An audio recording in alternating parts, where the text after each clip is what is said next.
$850 billion is not just a number on a balance sheet. It is a loaded weapon pointed directly at the heart of the American housing market. And as of this morning, the finger on the trigger belongs to the People's Bank of China. For the first time in history, the threat of a treasury dump has moved from a conspiracy theory to a mathematical certainty. We are watching a geopolitical divorce that will fundamentally reprice every single asset in your portfolio. The 30-year fixed mortgage rate is about to detach from reality and skyrocket, regardless of what the Federal Reserve does. If you thought 7% mortgage rates were painful, you're not ready for what happens when the largest foreign creditor walks away. Before we break down exactly how this sell-off destroys your buying power and how to position yourself defensively, please make sure you are subscribed to the channel so you do not miss the daily updates on this financial war. And comment down below with gold or dollar to let me know which asset you trust more right now.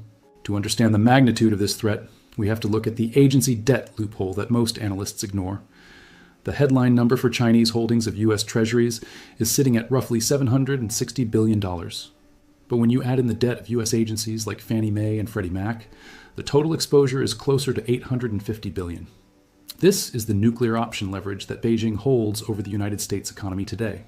For 2 decades, this relationship was symbiotic. China sold us cheap goods, and we paid them in IOUs called treasury bonds. They recycled those dollars back into our debt market, keeping our interest rates artificially low and their currency competitive. It was the greatest financial trade in history for the American consumer, effectively subsidizing our standard of living. But the trade war of 2026 has officially broken that cycle and turned a partner into an adversary. When the U.S. implemented 60% tariffs on Chinese exports, we essentially told them their dollars were no longer welcome. So, logically, they have stopped recycling those dollars into U.S. debt and started liquidating their existing positions. The latest TIC data confirms that China has been selling U.S. assets at the fastest pace since 2015. This is not a random fluctuation. It is a strategic, state-level decision to de-dollarize their entire economy. They are selling U.S. treasuries and using the proceeds to buy physical gold bars by the ton. The People's Bank of China has added to its gold reserves for 28 consecutive months, a record streak. They are trading paper promises from a hostile government for Tier 1 collateral that has no counterparty risk. They watched what happened to Russia's reserves in 2022, and they are ensuring it cannot happen to them. But the problem for you is not that they are buying gold. The problem is who is not buying the bonds they are selling. The U.S. government is currently running a $2 trillion annual deficit, requiring constant new debt issuance.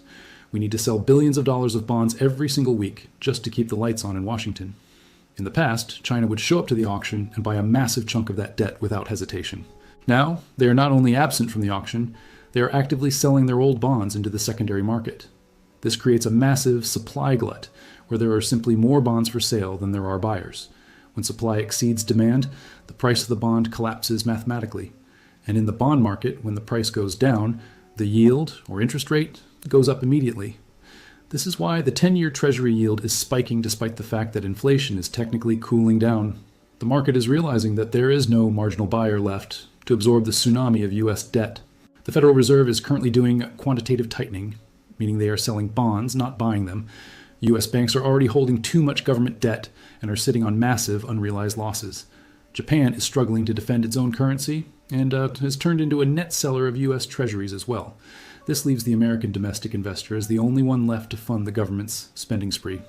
But to convince an American investor to buy a 10-year bond, the government has to offer a much higher interest rate. This crowding out effect forces yields higher across the entire curve, impacting every loan in the economy. And the most direct impact is on the 30-year fixed mortgage, which tracks the 10-year Treasury yield. If China's selling pushes the 10-year yield to 6%, mortgage rates will mathematically hit 9%. We are seeing a complete decoupling of mortgage rates from the Fed funds rate because of this dynamic. The Fed could cut rates tomorrow, but if China dumps $50 billion in bonds, mortgage rates would still go up. This effectively neutralizes the Federal Reserve's ability to stimulate the housing market or save the economy. We are entering a period of fiscal dominance, where debt supply matters more than monetary policy. And the Chinese government knows exactly how much pain this causes the American middle class. They know that housing is the primary engine of the U.S. economy and the primary source of household wealth. By keeping interest rates high, they can engineer a recession in the U.S. without firing a single shot. It is a form of asymmetric financial warfare that leverages our debt addiction against us. The timing of this accelerated selling aligns perfectly with the escalation of semiconductor sanctions. It is a tit-for-tat retaliation. You cut off our chips, we cut off your cheap credit. The difference is that China can survive without high-end NVIDIA chips for a few years. The U.S. economy cannot survive with 9% mortgage rates for a few years without a massive collapse. The commercial real estate market is already teetering on the edge of insolvency due to refinancing risks. A further spike in rates caused by foreign selling would be the final nail in the coffin for office towers. We are looking at trillions of dollars in real estate value being wiped out by a shift in bond yields, and the U.S. Treasury is powerless to stop it unless they force the Fed to restart the money printer. But if the Fed starts printing money to buy the bonds that China is selling, inflation will explode again. We would be monetizing the debt of a foreign adversary, destroying the value of the dollar in the process. This is the trap that Beijing has set. Either suffer a deflationary depression or hyperinflationary collapse. There is no soft landing when your biggest creditor decides to pull the plug on the relationship. The data shows that China is using custodians in Belgium and Luxembourg to mask the scale of their selling. So the official number of 760 billion is likely an understatement of the selling pressure. They are using every rally in the bond market as an opportunity to unload billions more in exposure. This puts a hard ceiling on bond prices, meaning interest rates have a floor that they cannot break through. The days of 3%, 4%, or even 5% mortgages are likely gone for a generation. We are reverting to the historic norm of high capital costs, driven by the lack of foreign subsidies. The exorbitant privilege of the US dollar is being eroded trade by trade, bond by bond. If the world no longer wants to hold our debt, we have to pay a massive premium to fund our lifestyle. That premium is paid by you in the form of higher credit card APRs, higher auto loans, and higher mortgages. You are paying the geopolitical risk premium every single month, whether you realize it or not. The standard of living in America was built on the back of cheap foreign capital that is now gone. We are witnessing the unwinding of 40 years of globalization in the span of 40 months. The bond vigilantes have returned, but this time they are state actors with a strategic agenda. They are not selling because they are worried about inflation. They are selling to inflict pain, and the pain is just beginning to filter through to the real economy as refinancing walls hit. Corporations that borrowed cheap money in 2020 are now facing a triple whammy of refinancing costs. They have to roll over debt at yields that are 3 times higher than what they are paying now. This will lead to a wave of corporate bankruptcies and layoffs that the stock market is ignoring. The equity market is betting on the Fed saving the day, but the bond market knows the truth. The bond market knows that the Fed is held hostage by the sheer volume of supply coming from the Treasury, and with China stepping away, the supply-demand imbalance is becoming a mathematical impossibility. We are watching a slow-motion train wreck in the plumbing of the global financial system. The reverse repo facility, which acted as a buffer for liquidity, is now completely drained. This means the next shock in the bond market will have no cushion to absorb the volatility. We could see a flash crash in treasuries where yields spike 50 basis points in a single day. Such a move would break the leverage in the derivatives market and trigger margin calls globally. The system is fragile, leveraged, and now under attack from its second largest participant. This is why the movement of capital out of the banking system is happening with such urgency. The smart money sees the bond market cracking and is getting out of the blast zone.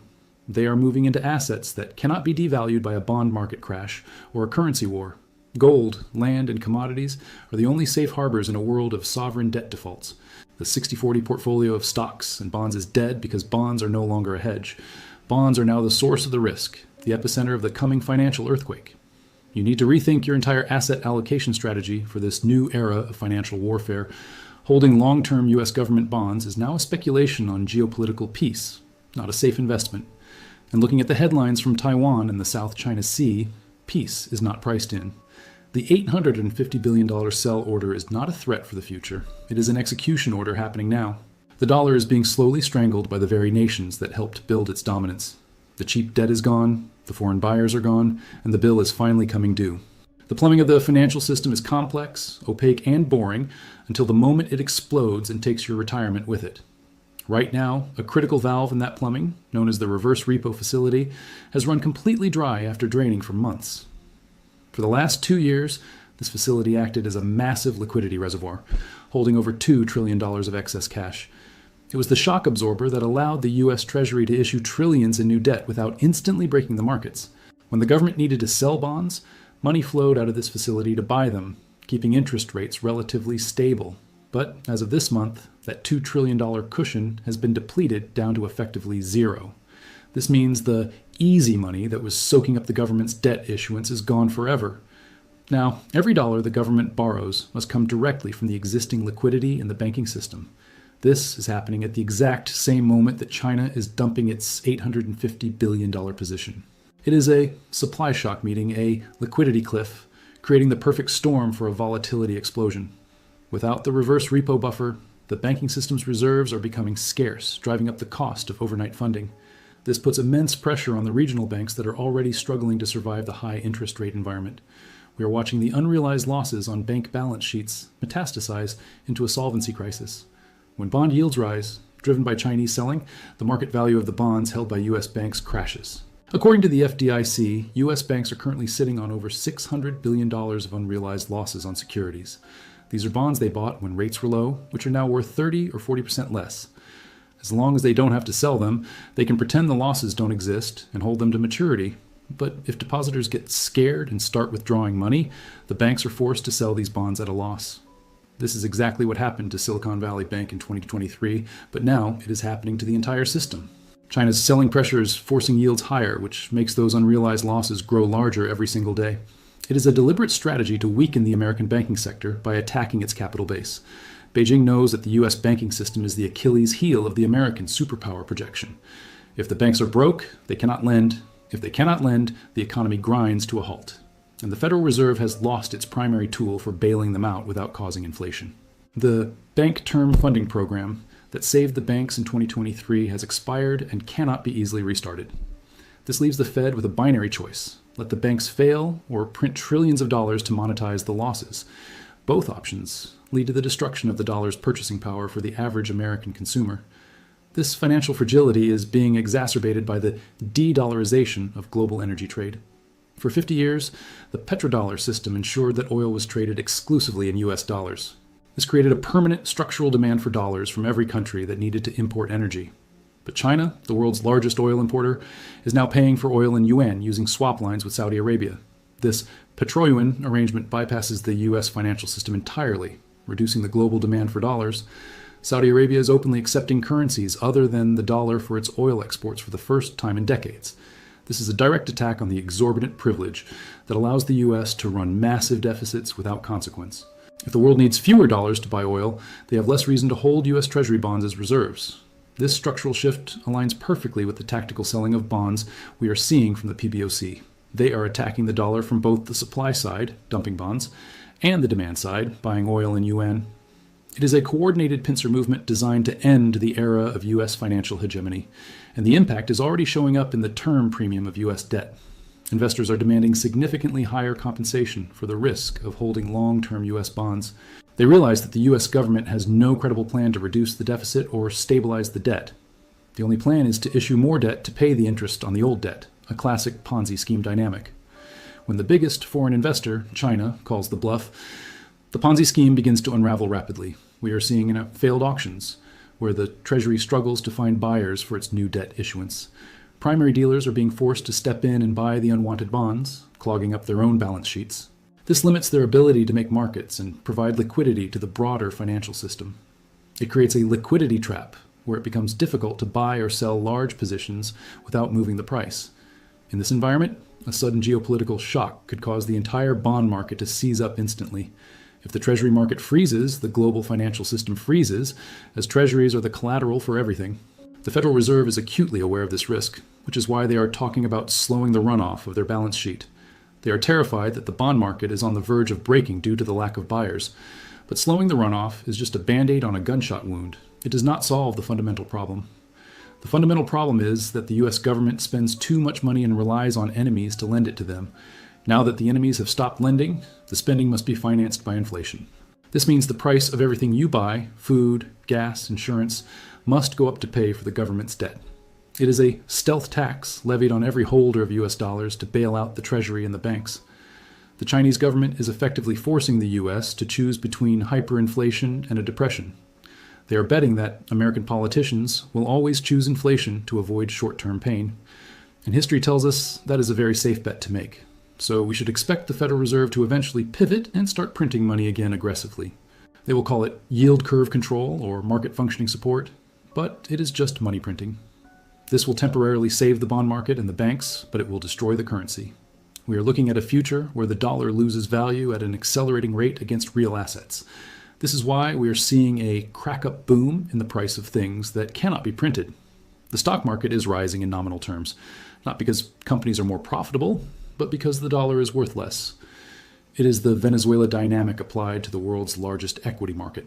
Investors are fleeing cash and moving into anything that will hold its value against the coming devaluation. But the safe asset of the last 40 years, the U.S. Treasury bond, is now the source of the danger. The 60-40 portfolio is structurally broken because bonds and stocks are falling together. China has exposed the fragility of the entire Western financial construct by simply stepping away. They have shown the world that the risk-free rate is actually full of risk. Other nations are taking note and accelerating their own diversification out of the dollar. The BRICS nations are actively building an alternative payment system to bypass SWIFT entirely. They are hoarding gold at a rate that suggests they are preparing for a new monetary standard, a standard where trade is settled in hard assets and commodities, not in unbacked fiat currency. The U.S. is finding itself increasingly isolated in a world it used to dominate completely, and the American consumer is the one who will pay the price for this loss of status. The standard of living in the U.S. is artificially inflated by the dollar's reserve status. As that status erodes, imports become more expensive and purchasing power evaporates. We are already seeing this with the price of imported electronics, clothing, and machinery. The China price that kept inflation low for 20 years is gone, replaced by the war price. Supply chains are being rerouted to more expensive countries like Vietnam and Mexico. This friendshoring is inflationary by design, as it prioritizes security over efficiency. The era of just-in-time efficiency is over. The era of just-in-case redundancy is here, and redundancy costs money, massive amounts of money that the consumer does not have. The U.S. economy is 70% consumption. If the consumer is tapped out, the economy collapses. The wealth effect from rising home prices and stock portfolios is the only thing keeping spending alive. But if China's selling crashes the bond market, the housing market follows, and the wealth effect vanishes. This is the negative feedback loop that keeps central bankers awake at night. A crash in bonds leads to a crash in real estate, which leads to a crash in consumption. That leads to a recession, which leads to lower tax revenues and higher deficits. Higher deficits require more bond issuance, which leads to lower bond prices, restarting the cycle. China knows this loop exists, and they are feeding it with every bond they sell. They are accelerating the entropy of the U.S. fiscal position with cold, calculated precision. It is the financial equivalent of a siege, cutting off the supply of cheap capital to the fortress. The inhabitants of the fortress, you and me, are starting to feel the hunger pains of inflation.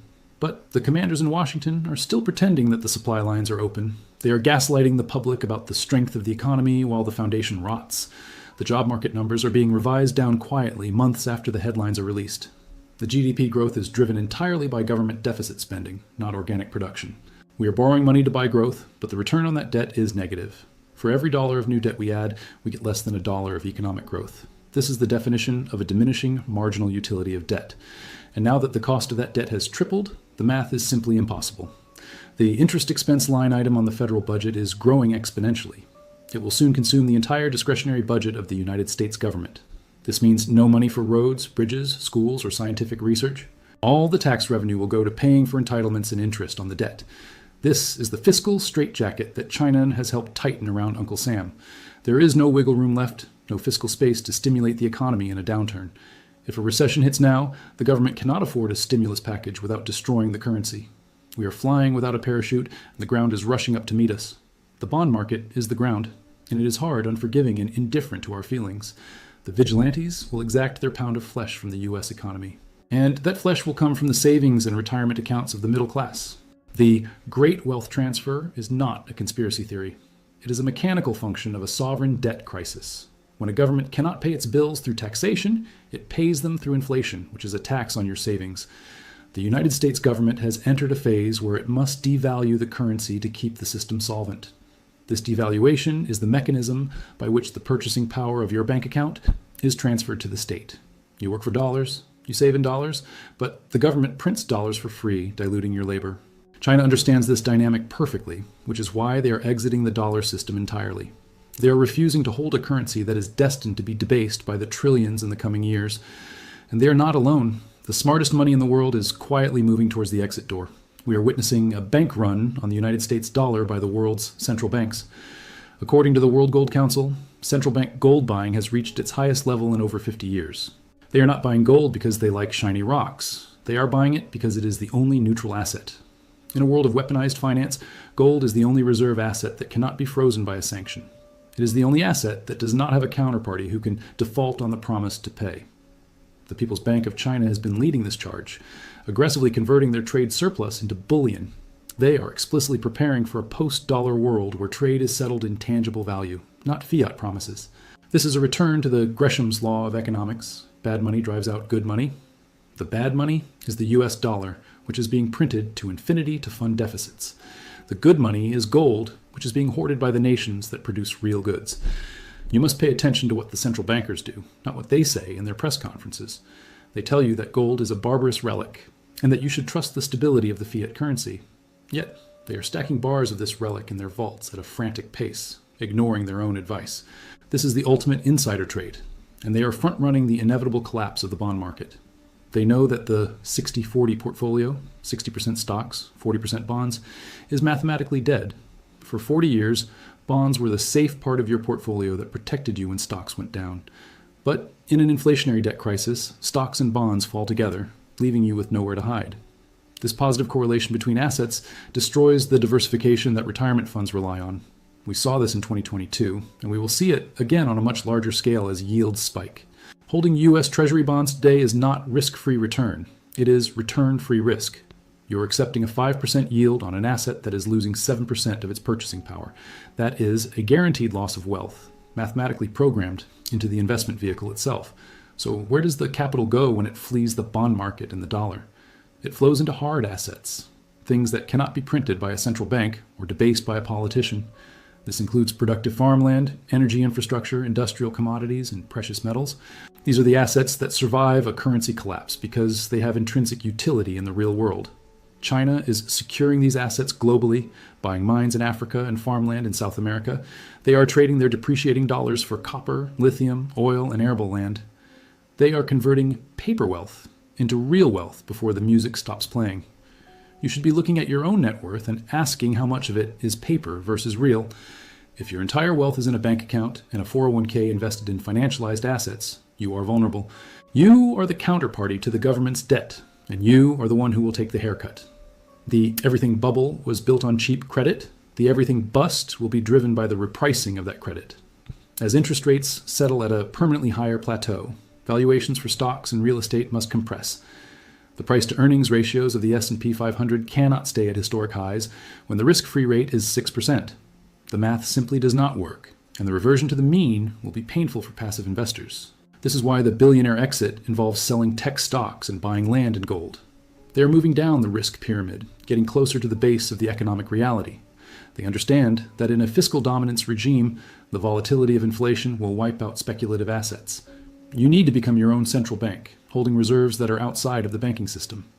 This means having physical possession of assets, not just a paper claim on an asset held by a custodian. If you own paper gold in an ETF, you do not own gold. You own a claim on a bank. In a systemic crisis, that bank may declare force majeure and settle your claim in worthless cash. The distinction between ownership and claims will become the most important lesson of this decade.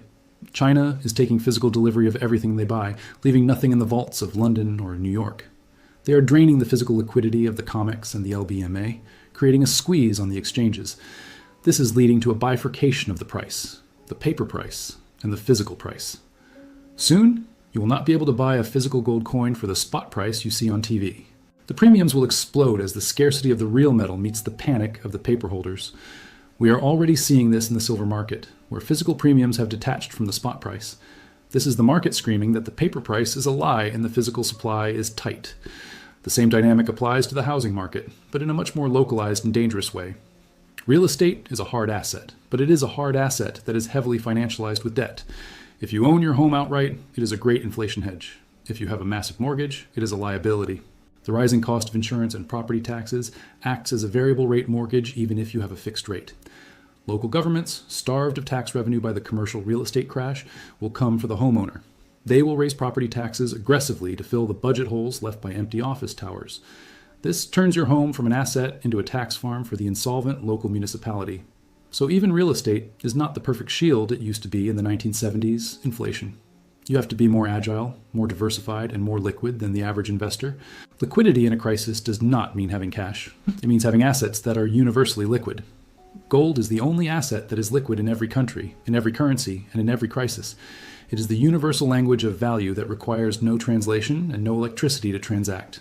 This is why the Chinese central bank is buying it. It is their insurance policy against the dollar system.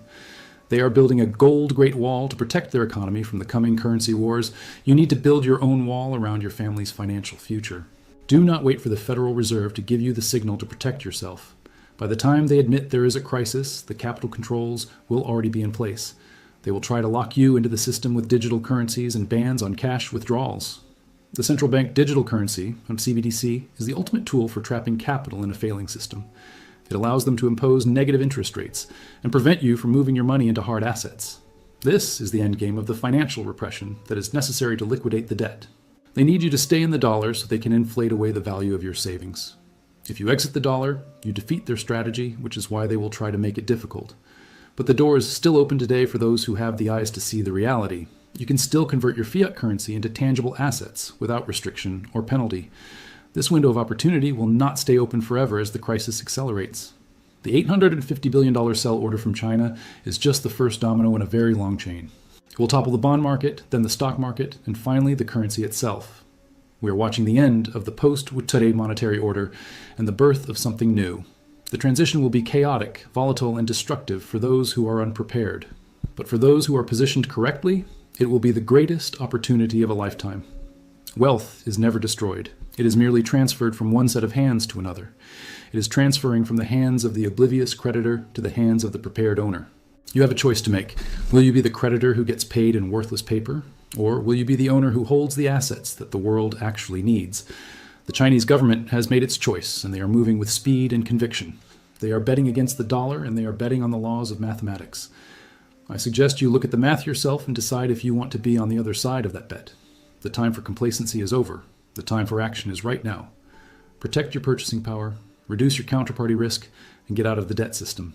The storm we have been warning you about is no longer on the horizon. It is overhead. The rain has started to fall, and the shelter of the old financial world is leaking. Build your ark, load it with hard assets, and prepare for the flood of liquidity. Thank you for watching this 3-part deep dive into the most dangerous financial signal of our time. If this series opened your eyes to the reality of the global economy, please share it.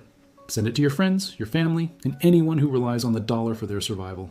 Subscribe to the channel and turn on the notification bell so you are alerted to the next crisis. We will continue to track the bond market, the gold flows, and the geopolitical moves daily. Together, we can navigate this collapse and emerge with our wealth and our freedom intact.